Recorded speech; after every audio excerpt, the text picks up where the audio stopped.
Hello, all Epiphany liquidity traders and everybody else who may want to partake here. I wanted to make this video with the recent movement in Citicorp to add a tool in your arsenal of things you can watch to trade this better. And what I want to discuss really quickly today is Bollinger Band analysis, which is not always the easiest thing to do. However, as you watch it more, it should help to indicate when stocks are going to move when you're at risk.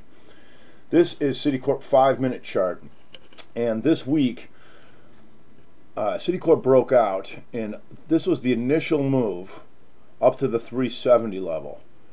And where I'm going to assume a lot of people got hurt was the 370 to 380 and change move here. Because normally we've been fading it when it moves and buying it when it dips because it was really going nowhere. However, Bollinger Bands can help you indicate when something's likely to move and continue to move. So you can see the tight bands.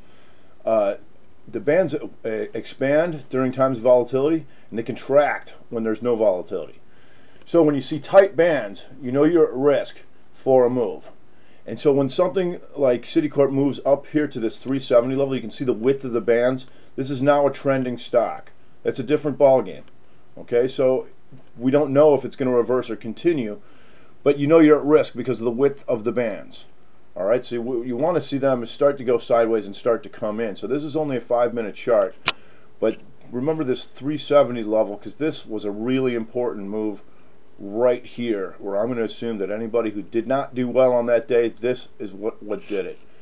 So if we go to a different time frame, now here's a 15-minute chart. That was a 5-minute. Here's a 15-minute chart, and you can see here's that 355, and you can see how when it gapped up here, the bands widened, consolidated, and right in here, you can see how tight the bands got.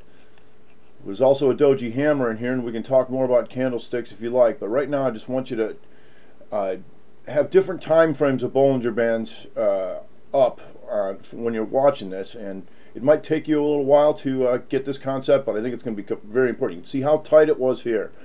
Boom, 370. This is now trending. This is not this ball game anymore when you see this. These bands are very wide, and that's why it's been challenging here and more of a trader's market than the usual liquidity stuff that we were doing down here. You can see how tight it was. It was a whole different ballgame. Well, now these bands are very wide. All right, so we don't know how it's going to move. You might see more. What you want to look for is this stuff, this really tight stuff. If we go to the 60-minute, okay, here you can see all the way down to 320. Here was about as tight as the bands got, and that was when you saw your move. Here they tightened up again, and you got a head fake. Yep, if you were outside pennies, you could have caught this, but you're at risk. All right, and it's important that you know that when you see the bands tighten up like this. So once again, tighten, tighten, tighten. So there's another doji hammer there. Tightest bands we've seen since there, and kaboom, and now you can see how wide these bands are on the 60-minute. So by using different time frames of Bollinger Bands, you can see when it's likely to move.